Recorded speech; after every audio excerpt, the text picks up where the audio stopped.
Hello everyone, स्वागत है आप सभी का आपके अपने YouTube channel the future coaching में, जहां पे आप वनडे एग्जाम के लिए पढ़ते हैं। जैसा कि आप सभी जानते हैं कि हम यहाँ पे क्या पढ़ रहे हैं, हिंदी सब्जेक्ट को पढ़ रहे हैं। हिंदी में हम अपना टॉपिक जो हम पढ़ रहे हैं वो है हमारा संधि, जिसमें से हम स्वर संधि और व्यंजन संधि को पढ़ चुके हैं। हमारी दोनों संधि इसमें क्या हो चुकी है, ये पूरी हो चुकी है।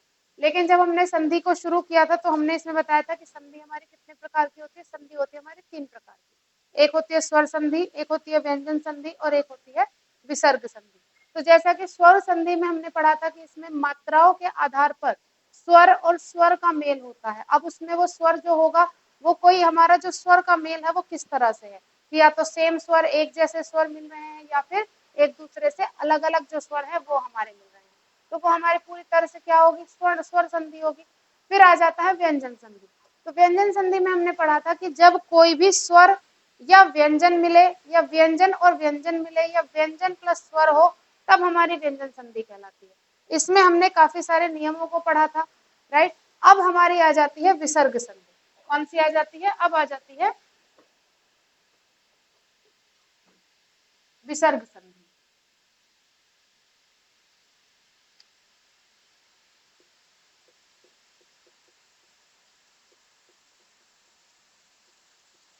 ठीक है। विसर्ग संधि क्या कहती है कि भाई हमारे पास विसर्ग को समझने के लिए एक साइन होता है, कि जब भी किसी शब्द के पास बाद हमें ये दो बिंदु नजर आए तो हम कह देते हैं कि हमारा क्या है, ये विसर्ग है। तो इसी के साथ इसका नियम आता है कि यदि विसर्ग के साथ कोई स्वर जुड़ा हो या कोई व्यंजन जुड़ा हो, ठीक है, अब उस विसर्ग के साथ जुड़े हुए स्वर व्यंजन के मेल से, इस मेल से जो भी विकार उत्पन्न हुआ, मेल से जो विकार उत्पन्न हुआ, उसी को हम क्या कहते हैं, उसी को हम कहते हैं कि ये हमारी कौन सी संधि हो गई, ये हमारी विसर्ग संधि हो गई। क्लियर है? ठीक है। अब यहाँ पे विसर्ग के साथ जुड़ेगा, विसर्ग के साथ जुड़कर ही हमारी मात्राएं वहां पर आएंगी। ठीक, जैसे हम उदाहरण के तौर पे लिख देते हैं, उदाहरण के तौर पे मैंने लिख दिया मनोकूल। ठीक, हमने क्या लिख दिया, मनोकूल। तो अगर हम इसको तोड़ेंगे तो ये कैसे टूटेगा, ये इस तरह से टूटेगा, मन प्लस कुल। ठीक है, ये इस तरह से हमारा टूटेगा। हमने मनोकूल लिखा है तो मनो प्लस कूल। अब ये जो विसर्ग आया है इसके साथ हमारा स्वर जुड़ा है, व्यंजन जुड़ा है। ठीक है, इसी को हम क्या कह देते हैं कि हाँ जी यही हमारी क्या है, विसर्ग संधि है। ठीक, अब इस विसर्ग के साथ जब ये जुड़ा तो इसने ओ की मात्रा यहाँ पर बना दी। इसी तरह से विसर्ग संधि के भी कुछ क्या है, नियम है, कि मानो विसर्ग के साथ च छ ज आए तो उसमें ओ में परिवर्तित हो गया, या विसर्ग के साथ कोई स्वर आया तो वो किस में परिवर्तित हो गया। इसी बेसिस पे हमारे सारे क्या हैं, सारे हमारे विसर्ग संधि के नियम हैं। अब एक एक करके हम उन्हीं नियमों को यहाँ पर पढ़ते हुए चलेंगे। ठीक है, तो चलते हैं अपने पहले नियम की तरफ। हमारा पहला नियम क्या कहता है,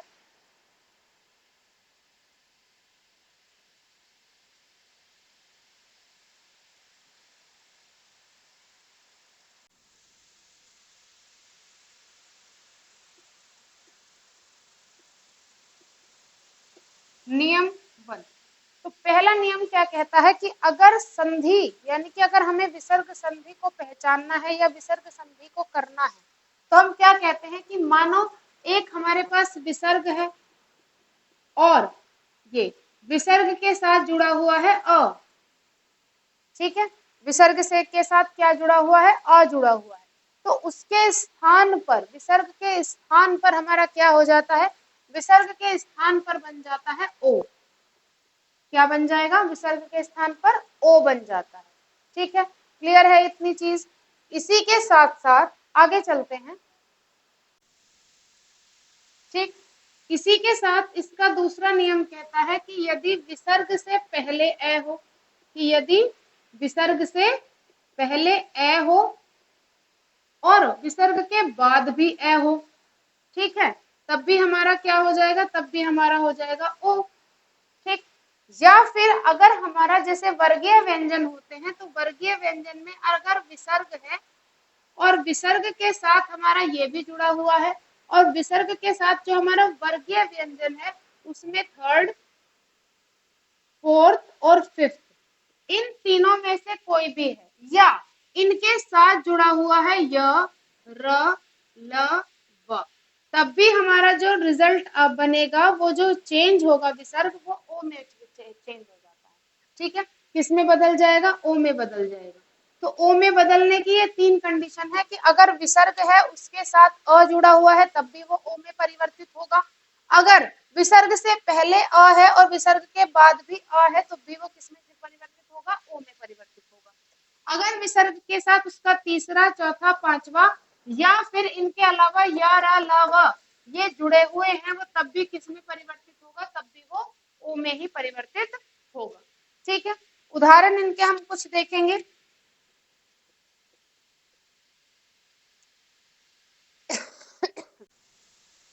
ठीक है, उदाहरण हम इसके कुछ देख लेते हैं। जैसे हमने लिखा तपोवन, ठीक है, तो इसको जब हम लिखेंगे तपोवन को तो कैसे लिखेंगे? इसको लिखेंगे तपह प्लस वन। ठीक, अब विसर्ग के साथ या, रा, ला, व में से एक हमारे पास आ गया तो ये किस में परिवर्तित हो जाएगा? ओ में परिवर्तित हो जाएगा। इसको पहचानने का थोड़ा सा आपको यहाँ पे अपना थोड़ा सा हम सेंस यूज करते हैं। मानो तपहवन हमने लिखा है तो इसको अगर बोलेंगे तो क्या बोला जाएगा? तपैवन। तपैवन को हम इसको कहेंगे नहीं तो इसको क्या कहते हैं? इसको सीधे सीधे हम क्या कह देते हैं? ये तपोवन हो जाता है। ठीक है, तो पहचानने में थोड़ा सा हमारा यहाँ पे वक्याब काम आती है कि जो हमारा बोलने का तरीका होता है। ठीक है, अब जैसे मैंने कह दिया मनो मनोकूलन, ठीक है, यानी कि मन के अनुकूल जो रहे वो मनोनुकूलन है। तो इसको जब हम तोड़ेंगे तो ये हमारा किस तरह से टूटेगा? ये हमारा टूटेगा मन है प्लस अनुकूलन। ठीक है, मन है प्लस अनुकूलन। विसर्ग से बाद में अगर अ जुड़ा हुआ है तो वो तब भी हमारा क्या होगा? तब भी ओ में ही परिवर्तित होगा। तो ये हमारा क्या हो जाएगा? मनोकूलन हो जाएगा। क्लियर है बात? ठीक है, यहाँ तक कोई दिक्कत है? ठीक, इतनी चीज समझ में आती है। और उदाहरण देख लेते हैं। जैसे हमने कहा अधोभूमि, ठीक, हमने कहा क्या कहा? अधोभूमि। ठीक, और एक चीज का हमेशा याद रखना, ये जो धा होता है, धा पे कभी भी हम जो हमारा क्या रहता है, हम जो इसकी ये पूरी लाइन बनाते हैं ऊपर उसको पूरा कवर करने के लिए, तो धा पे कभी भी लाइन इस तरह से नहीं बनती है, ये गलत तरीके से लिखने में आता है। ठीक है, तो अधोभूमि को जरा तोड़ेंगे। अधोभूमि हमारा किस तरह से लिखा जाएगा? अध, ठीक है, प्लस भूमि। ठीक है, तो अध प्लस भूमि। ठीक, तो ये हमारा क्या हो गया? अब फिर से अब ये किस में बात आ गई? ये इसके तीसरे, चौथे, पांचवें में बात आ गई, है ना? तो हमारा जो ये प, फ, ब, भ है ना, तो चौथा वर्ण हो गया। पवर्ग का चौथा वर्ण हो गया क्या? भ। ठीक है, तो भ के साथ भू, भ उ, बाद में उ आ रहा है तो स्वर की तो बाद में ही बात हो रही है, पहले क्या आ रहा है? भ आ रहा है, तो इसके साथ विसर्ग के साथ हमारा कौन सा? हमारे पवर्ग का चौथा वर्ण जुड़ा हुआ है। ठीक है, तो ये हमारा क्या हो गया? अधो, ओ फिर से ओ ही आ जाएगा। तो यहाँ पे विसर्ग संधि में अधिकतर जो हमारी संधि होती है उसमें ओ बहुत आता है। ठीक, तो आपको इस चीज का ध्यान रखना है। क्लियर है इतनी चीज? जैसे हमने कह दिया कि भाई हम कह रहे हैं कि मनोरोग हो जाता है, कहते हैं, हमने एक शब्द लिख दिया कि मनोरोग। ठीक है, अब मनोरोग को जब हम तोड़ेंगे तो किस तरह से तोड़ेंगे? मन है प्लस रोग। ठीक, अगर इसमें आपसे पूछ लिया जाए, आपको इस तरह से लिख के दे दिया इतना एग्जाम में, ठीक है, आपसे पूछ लिया कि इसको या तो संधि कीजिए या ये बताइए कि इसमें कौन सी संधि है, तो विसर्ग देख के तो आप पहले ही बता दोगे कि इसमें कौन सी संधि है? विसर्ग संधि है। आपसे पूछ लेंगे कि भाई तपोवन, आपको लिख के दे दिया, तपोवन में डायरेक्ट शब्द लिख दिया, ना उसका संधि विच्छेद किया है ना कुछ, आपसे पूछ लिया कि इसमें बताइए इसमें कौन सी संधि है। ठीक है, तो आप सीधे सीधे ही देख लेंगे कि भाई तपोवन है, जब हम इसको तोड़ेंगे तो सीधी सी बात है, जब संधि करते हैं तो उसमें मैं पहले भी कई बार बता चुकी हूँ कि जब संधि करते वक्त जो दो शब्द हमने अलग अलग बनाए हैं उनका अपना अपना अर्थपूर्ण होना बहुत आवश्यक है। ठीक है, तभी वो संधि बिल्कुल सही मानी जाती है, अन्यथा वो जो संधि होगी वो हमारी कुछ हद तक क्या रहती है? गलत रहती है, अगर उसमें संधि के दोनों शब्दों का अर्थ हमारा नहीं निकल पा रहा है। ठीक है, तो ये हमारा क्या हो गया, अगर इस तरह से दे दिया तो आपको ये इन रूल्स की आवश्यकता पड़ेगी। ठीक, तो जहां पर भी आप अपने नोट बना रहे हैं उसमें ये पहला नियम आप जरूर इस तरह से लिख लें कि विसर्ग संधि क्या होती है और उसका पहला नियम क्या कहता है। ठीक है, ओ बनाने का नियम कहता है पहले कि हमें क्या बनाना है, ओ बनाना है। और ओ हमारा किस तरह से बन रहा है, 3 तरीके से बन रहा है, ये भी इसी में इसके नियम में ही इंक्लूड है। ठीक है, तो इसको हम बिल्कुल खास ध्यान रखेंगे संधि का कि हमें किस तरह से करनी है। ठीक, जब आप क्वेश्चन करने बैठोगे संधि के, ठीक, अब एक चीज का खास ख्याल रखना कि जब भी आप संधि की प्रैक्टिस करोगे तो सेपरेट करना, पूरा संधि का चैप्टर होना चाहिए। केवल आप संधि के ही क्वेश्चंस को लगाइए, उसमें चाहे स्वर संधि इस्तेमाल करो, चाहे व्यंजन संधि हो, चाहे विसर्ग संधि हो। ठीक है, या फिर थोड़े से क्वेश्चन अलग से निकाल लेना, नेट से ले लेना, कोई दिक्कत नहीं है, गूगल पे खूब मिल जाएंगे। स्वर संधि से रिलेट करके लोगे तो आपको खूब 100-150 क्वेश्चन आराम से मिलेंगे। तो एक एक संधि के क्वेश्चन पहले अलग अलग कर लेना और फिर उसके बाद उनको मिक्स करके करना। ठीक है, फिर मर्ज कर लेना पूरे सिलेबस के साथ, तब आप समझ लेना कि आपकी संधि आराम से आपसे हो पाएगी। वरना सीधा डायरेक्ट मर्ज करके सारे सब्जेक्ट के साथ करने की कोशिश करोगे तो संधि इकलौता ऐसा टॉपिक है जो भर भर के कंफ्यूज करता है खूब अच्छी तरीके से। ठीक है, तो इतनी बात मान के चलना कि आप पहले एक एक संधि को आराम से उसको पूरा रिवाइज करें, उसके क्वेश्चंस को करें, फिर इस संधि को मर्ज करें, फिर इसको सिलेबस के साथ मर्ज करें। क्लियर है इतनी चीज? ठीक है, चलिए इतना नोट करेंगे, अगले रूल पर चलते हैं। ठीक, अब जैसे हमने ये क्या लिखा, यशोदा लिखा है। अब इस यशोदा को जब हम तोड़ेंगे तो किस तरह से ये टूटेगा, हम इसको लिखेंगे यश प्लस, यश के साथ हमारा क्या आया, पहले हलंत आया, ठीक है, सॉरी विसर्ग आया, और यश प्लस द, तब हमारा मिलके क्या हुआ, ये यशोदा। ठीक है, यशोदा का क्या मतलब होता है कि जो अपने अंदर पूरा यश, यानी कि जो यश के साथ भरी हुई है। यश का क्या मतलब होता है, इज्जत, एक सम्मान, राइट, जिसे हर लेवल पे सम्मान दिया जाता हो। ठीक है, उसको हम क्या कहते हैं, उसको यश कहते हैं। ठीक है, तो यशोदा का मीनिंग भी पूरा होता है कि जो हर लेवल पे आपको क्या मिल रहा है, यश मिल रहा है, तो that is the mean of Yashoda. ठीक है, क्लियर है इतनी चीज? तो इस तरह से ये हमारी जो विसर्ग संधि का पहला नियम है, हम इस तरह से इसको कंप्लीट करते हैं। अगले रूल की तरफ हम बढ़ेंगे। बहुत सारे इस तरह के एग्जाम्पल होते हैं, जैसे हमने लिख दिया कि भाई अधोभूमि है, या तपोवन लिख दिया है ना, या तपोधन लिख दिया। ठीक है, या हम लिख देते मनोविकार। ठीक, जैसे हमने क्या लिख दिया, मनोविकार लिख दिया। तो जब हम इस मनोविकार को तोड़ते हैं तो ये किस तरह से टूटेगा, मन प्लस विकार में टूटेगा, तो ये हमारा क्या हो जाएगा, मनोविकार हो जाएगा। क्लियर है इतनी चीज? ठीक है, तो इस तरह के जो और भी बहुत सारे एग्जाम्पल होते हैं उनको जरा आप प्रैक्टिस कीजिएगा ज्यादा से ज्यादा, है ना। जो भी आपके पास कंसल्ट बुक है, एनसीईआरटी है या 6 to 8 की एनसीईआरटी है, या जो भी अपनी कंपटीशन लेवल की आपकी बुक है, उनके रिगार्डिंग इनको जरा आप क्या करते रहेंगे, रिवाइज करते रहेंगे बहुत ज्यादा से ज्यादा।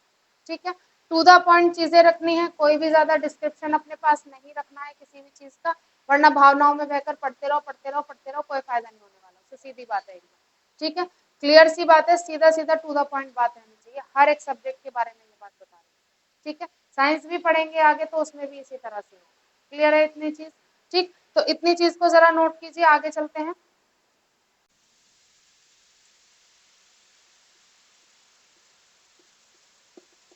अगले नियम की तरफ चलते हैं कि अगर हमारा विसर्ग के साथ, अब ये मैं साइन लगाऊंगी, ठीक है, विसर्ग का केवल हम क्या करेंगे, साइन लगाएंगे। अगर विसर्ग के साथ हमारा जुड़ा हुआ है क्या क्या, अगर च है या छ है या फिर शा जुड़ा हुआ है। ठीक है, अगर च है, छ है या फिर श जुड़ा हुआ है, तो ये जो हमारा परिवर्तित होगा, क्या परिवर्तित होगा, विसर्ग परिवर्तित होगा। क्या परिवर्तित होगा, विसर्ग परिवर्तित होगा। तो वो विसर्ग हमारा श में परिवर्तित हो जाता है, और श भी कैसा, आधा श होगा। ठीक है, तो ये हमारा किस में परिवर्तित हो जाएगा, आधे श में परिवर्तित हो जाएगा। जो हमारा विसर्ग के साथ अगर च, छ और श तीनों में से कुछ भी जुड़ा हुआ है, ठीक है, तो वो हमारा किस में परिवर्तित हो जाता है, आधे श में परिवर्तित हो जाता है। उदाहरण की तरफ चलते हैं, उदाहरण क्या कहते हैं। ठीक है, उदाहरण में जैसे हमने लिख दिया कि भाई हमने कह दिया दुष्चक्र। ठीक है, उदाहरण में हमने लिखा दुष्चक्र, चक्र। ठीक, अब इस दुशक्र हमें श को बदलना है, ठीक है, हमें श को चेंज करना है। ठीक, तो अब इसके साथ च तो आ रहा है, तो हम क्या करेंगे, सीधा सीधा दु प्लस दु के साथ विसर्ग आया, दु प्लस चक्र। ठीक है, तो विसर्ग प्लस च हो गया। ठीक है, ऐसे ही विसर्ग प्लस चा हो जाएगा। ठीक, अब तो ये हमारा किसमें परिवर्तित हो गया, आधे शाह में परिवर्तित हो गया। ठीक है, तो ये हमारा क्या बन गया, दुष्चक्र बन गया। ठीक, आगे चलते हैं, जैसे हमने क्या दिया, निश्चल। ठीक है, अब निश्चल जब हमने लिखा तो यानी कि इसको सीधा सीधा कैसे तोड़ेंगे, नि प्लस छल, तो ये हमारा विसर्ग प्लस छ हो जाएगा और ये क्या बन जाएगा, निश्चल बन जाएगा। क्लियर है इतनी चीज। ठीक है, एक शब्द जो बहुत ज्यादा पूछा जाता है एग्जाम में वो होता है ये यश शरीर। ठीक है, बहुत पूछा जाता है कि इसमें ये शब्द लिख के दे देते हैं कि बताओ इसमें कौन सी संधि है, या आपसे कह देंगे कि इसका संधि विच्छेद बताओ कौन सा सही है। बिल्कुल बिल्कुल बिल्कुल आसपास वाले आंसर उसमें मिले हुए होते हैं। तो इसको किस तरह से लिखते हैं, ये हमारा लिखा जाता है यश प्लस शरीर। ठीक है, यश प्लस शरीर, यश के साथ हमारा क्या जुड़ेगा, विसर्ग जुड़ता है और साथ में क्या आएगा, यश शरीर, तो यश शरीर हो जाता है। क्लियर, क्लियर है इतनी चीज। ये हमारे कुछ एग्जाम्पल है। ठीक है, और उदाहरण देखते हैं। ठीक, जैसे हम लिख देते हैं दुशासन, क्या लिखा, दुशासन। ठीक है, दुशासन को सभी जानते हैं, जो नहीं जानते हैं वो जान लीजिए। महाभारत एक काल रहा है पूरा महाभारत का। ठीक है, तो महाभारत काल में दो हमारे वंश चले थे, एक कौरव वंश और एक पांडव वंश। तो जो कौरव वंश के जो सबसे बड़े जो उनके युवराज थे, उनमें से एक और उनके छोटे भाई थे जिसका नाम था दुशासन। तो युवराज कौन थे, दुर्योधन थे। ठीक, तो दुर्योधन के छोटे भाई का नाम ही क्या था, दुशासन नाम था। ठीक है, तो दुशासन को किस तरह से लिखते हैं, दु प्लस शासन। ठीक है, देखो सबका अपना अपना मीनिंग होता है। दुशासन अगर हम इसको सीधे सीधे पढ़ेंगे तो दुशासन का क्या मतलब हो गया कि भाई ये एक नाम की तरह हमें लिख लग रहा है, लेकिन जब हमने इसका संधि विच्छेद किया, संधि विच्छेद करके हमें पता चला दो प्लस शासन, कि जिसका शासन करने का तरीका कैसा हो, गलत हो, उसको हम क्या कहते हैं, दुशासन कहते हैं। ठीक है, या जिसका शासन कैसा हो, गलत हो, वो क्या कहलाता है, दुशासन कहते, दुस्साहस, कि दुस्साहस हम कहते हैं। दुस्साहस अलग हो गया, उसमें छोटा सा आता। ठीक है, जो अगर मैं यहाँ पे आपसे बात करूं, इधर ले लेते हैं चलो, अगर मैं आपसे कहूँ कि दुस्साहस, तो दुस्साहस इसका उदाहरण कभी नहीं हो सकता, क्योंकि दुस्साहस में हमारा छोटा वाला सा है। ठीक है, यहाँ पे कौन सा वाला शाह में बदल रहा है, हम इसकी बात कर रहे हैं, ना कि इसकी बात कर रहे हैं। कभी आप फ्लो फ्लो में चलो और दुस्साहस को भी आप सीधे सीधे इसी तरह से चेंज कर दो। ठीक है, इसका नियम अलग होता है। क्लियर है इतनी चीज। ठीक, तो दुशासन क्या हुआ कि जिसका शासन करने का तरीका कैसा हो, गलत हो। ठीक, यश शरीर क्या हुआ, जिसका शरीर में क्या हो, यश हो, जिसका शरीर किससे हो, यश हो। ठीक है, निश्चल, निश्चल का क्या मतलब होता है, छल से खाली, जिसके अंदर कोई भी छल ना हो। दुचक्र, कैसा चक्र, खराब चक्र, है ना, कि जिसका जो टाइम है वो खराब चल रहा हो, दुष्चक्र उसको कहते हैं। ठीक है, और उदाहरण देखते हैं। जैसे हमने लिख दिया हरीश चंद्र। ठीक है, हरीश चंद्र, सत्यवादी राजा हरिश्चंद्र, जो हमेशा क्या कहते थे, सत्य बोलते थे और अपने धर्म का हमेशा पालन करते थे। ठीक है, हरिश्चंद्र को लेकर एक बहुत अच्छी कहानी है, उससे पहले हम ये देख लेते हैं कि इसको लिखते कैसे हैं। तो इसको लिखते हैं हरि प्लस चंद्र।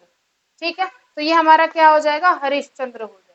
ठीक है, तो हरिश्चंद्र को लेकर एक ये भी कहानी कही जाती है कि जब उनका राजपाट सारा किसी वजह से उनकी ये सत्यता को जानने, उनकी परीक्षा के लिए कर लिया गया था, तो उनकी पत्नी अलग थी। ठीक है, उन्होंने जो काम करना शुरू किया था वो किसी शमशान घाट में उन्होंने काम करना शुरू कर दिया था। किसी वजह से राजा हरिश्चंद्र का बेटा जो था वो बीमारी की वजह से या किसी वजह से सांप ने काट लिया उसको, कैसे वो क्या हो गया, उसकी डेथ हो गई। ठीक, अलग अलग तरह से उसमें बताते हैं। तो जब उनकी पत्नी वहां पर उन्हें लेकर गई शमशान घाट में, तो उन्होंने कहा कि भाई इस शव को मैं तब जलाऊंगा जब मुझे आप क्या देंगे, कर देंगे। यानी कि उन्होंने अपने बेटे को ही क्या करने के लिए, वहां पर शमशान घाट में जलाने के लिए ही उन्होंने क्या कर लिया था, कर मांग लिया था। ठीक है, उन्होंने, उनकी पत्नी ने कहा कि आपका पुत्र है, आप इसके लिए कैसे कर ले सकते हो। कह रहे पुत्र बाद में है, लेकिन मेरा जो कार्य है वो कार्य मेरे लिए पहले है। ठीक है, तो उनकी सत्यवादिता की परीक्षा लेने के लिए इस तरह का उनके साथ स्वांग किया गया था। ठीक, तो उस स्वांग के बाद उनकी जांच की गई थी कि ये व्यक्ति तो अपनी सत्यता और अपने धर्म को नहीं छोड़ेगा, बाकी कुछ भी कर सकता है। ठीक है, तो हरिश्चंद्र जो है उनका नाम हमेशा इसीलिए उसमें लिया जाता है। इन बातों का थोड़ा सा पता होना चाहिए आपको, एपिक्स का पता होना चाहिए कि आपका एपिक, आपका जो जिस भी आप देश में रहते हैं उसका इतिहास क्या कहता है। ठीक है, क्लियर है इतनी चीज, इसको जरा नोट करेंगे, आगे चलते हैं।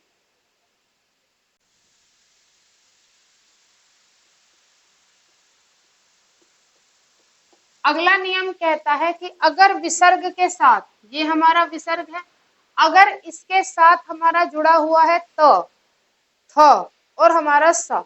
ठीक है, अगर इसके साथ क्या जुड़ा है, त, थ और स, तो ये परिवर्तित होगा किसमें, ये परिवर्तित हो जाएगा हमारा स में। ठीक है, और सा भी कैसा, आधा। ठीक है, सा भी कैसा, आधा। जैसे हमने कह दिया निस्तेज, उदाहरण देखते हैं इनके। ठीक, उदाहरण में हमने कह दिया निस्तेज। ठीक है, तो अब निस्तेज जब हम इसको तोड़ेंगे तो ये किसके साथ जाना चाहिए, निहि प्लस तेज। ठीक है, निहि प्लस तेज। तो निस्तेज का मतलब होता है कि भाई जो भी चीज है, बेहोशी आप समझ लीजिए, निस्तेज का मतलब होता है बेहोश। ठीक है, आगे चलते हैं। जैसे हमने कह दिया मनस्पात, क्या कह दिया, मनस्पात। तो मन प्लस क्या आ जाएगा हमारा, थोड़ा सा आप अपने आप से इसको करने की कोशिश कीजिएगा कि किस तरह से होगा। मनस्ताप है, ठीक है, मनस्ताप है। ठीक, तो मन है प्लस ताप हो जाएगा। ठीक है, मनस्ताप। क्लियर है इतनी चीज। ठीक है,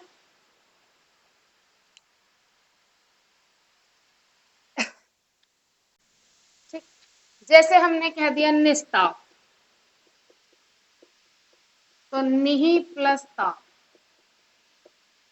ठीक, क्लियर है इतनी चीज। ठीक है, सबसे इंपॉर्टेंट चीज नमस्ते, तो नमः प्लस ते, तो हमारे ये क्या होगा, नमस्ते होगा। इसको इस तरह से नमस्ते की संधि की जाती है, नमः प्लस ते, तो ये हमारा हो जाता है क्या, नमस्ते। अब जो हमने वो एग्जाम्पल लिया था दुस्साहस, अब ये इसमें आएगा, हमने कहा था ना उसका नियम अलग है। ठीक है, दुस्साहस, तो दु प्लस साहस, ये हमारा हो जाएगा विसर्ग संधि में अगला नियम, कि अगर त थ सा है तो वो हमारे किस में परिवर्तित होंगे, सा में परिवर्तित होंगे। ठीक है,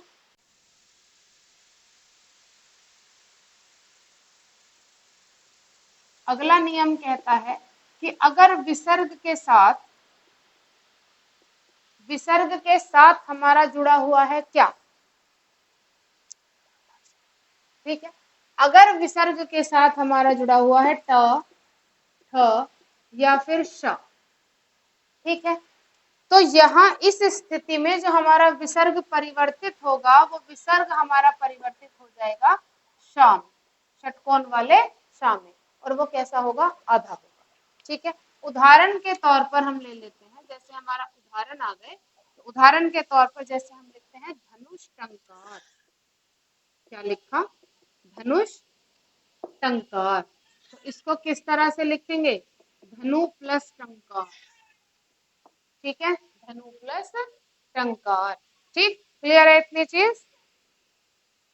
ठीक है, या फिर हमने लिख दिया चतुष्टिका, चतुष्टिका, तो ये हमारा हो जाएगा चतु प्लस टिका, तब हमारा ये क्या कहलाएगा, चतुष्टिका कहलाएगा। क्लियर है इतनी बात, यहाँ तक किसी को कोई परेशानी। आगे चलते हैं अगले नियम की तरफ, इसको जरा नोट कर लेंगे। अगला नियम क्या कहता है कि भाई अगर हमारा ई प्लस उ, ये दोनों स्वर हमारे विसर्ग से पहले आ रहे हैं, ठीक है, या तो ई की मात्रा है या ऊ की मात्रा है, और वो हमारे किससे पहले आ रही है, विसर्ग से पहले आ रही है। और उसके बाद जो विसर्ग में जुड़ा हुआ है वो क, ट, ठ, प, फ। अगर इनमें से कठट पफ में से कुछ भी जुड़ा हुआ है तो फिर हमारा जो वो संधि होने का बाद जो आपका शब्द बन रहा है उसमें जो विसर्ग बदला वो आपका शा में बदल जाता है। ठीक है, किसमें बदल जाता है, शा में बदल जाता है। तो ये शा के साथ ही रिलेट करके दूसरा नियम उसका लिख लेना। ठीक है, अब अगर मानो इन ये पहले हैं फिर विसर्ग है फिर इनके बाद है, किस तरह से ये होगा। ठीक है, किस तरह से ये होगा इसके उदाहरण जरा देख लेते हैं। ठीक है, ठीक, जैसे हमने लिख दिया पुष्कर, ठीक है, निष्फल, या हमने कह दिया निष्पादन। ठीक है, अब पुष्कर को अगर मैं तोड़ूंगी तो किस तरह से टूटेगा, ये हमारा ऊ के साथ विसर्ग आ गया ऊ, तो ये इस तरह से आ जाता है ऊ प्लस विसर्ग प्लस हमारा क्या आ गया, कर आ गया। तो ये आ गया हमारा इसकी संधि। ठीक है, निष्फल पे आ जाइए, निहि, ठीक है, ई प्लस विसर्ग प्लस फल। ठीक है, निष्पादन पे आ जाइए, निहि प्लस पादन। ठीक है, ये हमारी हो गई इसकी संधि, पुष्कर, पू, निहि, निहि। ठीक है, तो हमारा इसमें क्या देखना होता है, हमें देखना है कि भाई हमारे पास पहले दो मात्रा आ रही है, विसर्ग आ रहा है, फिर इनमें से कुछ हमारा है, तो वो हमारा किस में परिवर्तित हो जाएगा, वो हमारा आधे षटकोण में परिवर्तित हो जाता है। क्लियर है इतनी चीज। ठीक है, या हमने कह दिया जैसे निष्प्राण, अब इसमें सारे अधिकतर निश वाले ही आ जाते हैं, निष्प्राण, तो इसको कैसे तोड़ेंगे, निहि प्लस प्राण में तोड़ेंगे। क्लियर है इतनी चीज, यहाँ तक किसी को कोई दिक्कत, इसको जरा नोट कर लेंगे इस नियम को। ठीक है, या हमने जैसे कह दिया ज्योतिष फलक, ज्योतिष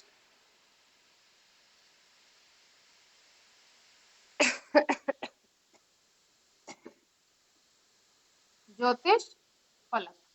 ठीक है, इसको किस तरह से तोड़ेंगे ज्योतिष फलक को, ज्योति प्लस फलक, ज्योति प्लस फलक। ठीक है, ई विसर्ग प्लस फ। ठीक, तो ये हमारा क्या हो गया, ज्योतिष फलक हो गया। ठीक है, अगला नियम क्या कहता है कि अगर हमारे पास छोटी ई है, ठीक है, या फिर हमारे पास छोटा ऊ है, ठीक, अब ये किससे है, ये किसके साथ है, ये विसर्ग के साथ है, किसके साथ है, ये विसर्ग के साथ है, कि इनके साथ लिखिए फिर विसर्ग लगा हुआ। ठीक है, तो फिर इसके बाद जो ये छोटी ई वाली मात्रा है, ठीक है, और इनके आगे जो हमारा जुड़ा हुआ है, ठीक, इनके आगे क्या लगा हुआ है, रा लगा हुआ है, क्या लगा हुआ है, रा। ठीक है, तो ये जो हमारी मात्राएं होंगी इस कंडीशन में जब चीज आ जाएगी तो जो हमारी ई की मात्रा होगी वो बड़ी ई में परिवर्तित हो जाएगी और जो ऊ की मात्रा होगी वो बड़े ऊ में परिवर्तित हो जाएगी। ठीक है, जैसे हमने कह दिया नीरस, ये इसके उदाहरण है। ठीक है, हमने क्या कह दिया, नीरस कह दिया, या हमने कह दिया निरोग। ठीक है, नीरस, निरोग, हमने कह दिया नीरव, या हमने कह दिया जैसे हमने कह दिया भाई दुराज, है ना, नीरव कह दिया, या हमने कह दिया दुराज। ठीक, अब जरा इनको तोड़ेंगे सबको। ठीक है, नीरस है तो इसमें क्या है, बड़ी ई की मात्रा है और र है।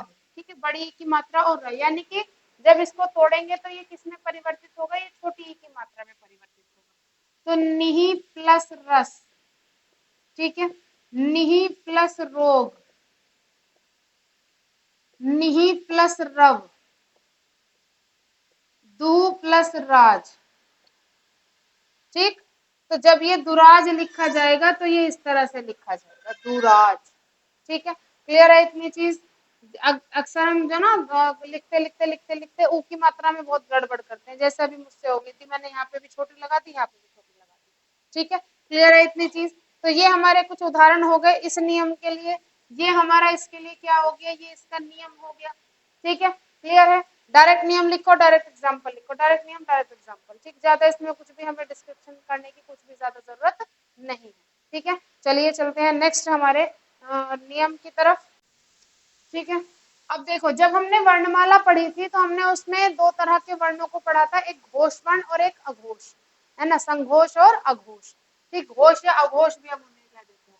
तो अगला नियम उन्हीं वर्णों के साथ है कि अगर हमारा स्वर है और स्वर के साथ हमारा क्या जुड़ा हुआ है, विसर्ग जुड़ा हुआ है, और प्लस इसके साथ सारे कितने हैं, घोष वर्ण है। ठीक है, जिसको घोष वर्ण नहीं समझ में आया वो एक बार वर्णमाला वाली जो हमारी वीडियो है उसको एक बार जरूर देख लेना, बहुत आराम से समझ में आ जाएगी कितने होते हैं, कौन से होते हैं। ठीक है, तो जितने भी हमारे स्वर हैं उनके साथ विसर्ग है प्लस घोष वर्ण है, तो वो बदल के हमारा किस में परिवर्तित हो जाता है, वो बदल के परिवर्तित हो जाता है रा में। क्लियर है बात, कैसे परिवर्तित हो जाएगा, रा में परिवर्तित हो जाएगा, और रा भी हमारा कैसा होगा, छोटा रा होगा, हल्फ लगा लेना है। ठीक है, अब इसके साथ हमारे बहुत सारे उदाहरण आ जाते हैं, जैसे हमने कह दिया निरापराध। ठीक है, हमने कह दिया निरापराध, या हमने कह दिया धनुर्विद्या।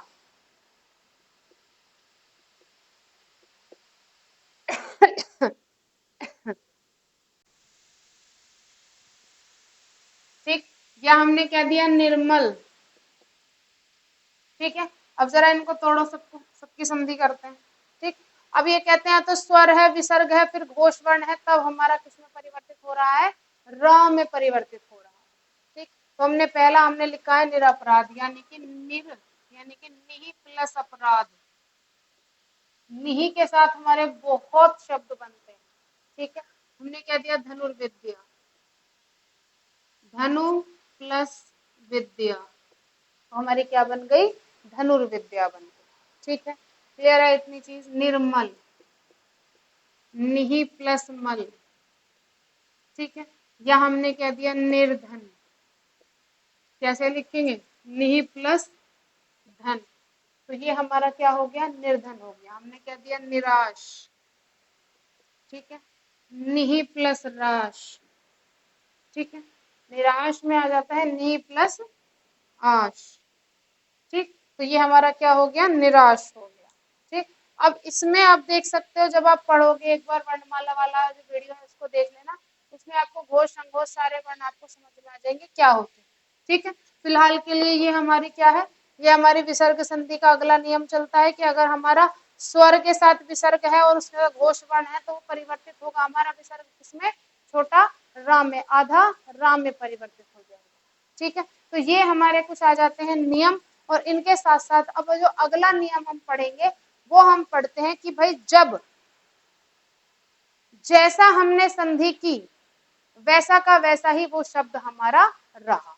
ठीक है, तो वही हमारी एक विसर्ग संधि का एक बचता है, उसको करते हैं अपने नेक्स्ट नियम में, इसको जरा नोट कर लेंगे फटाफट।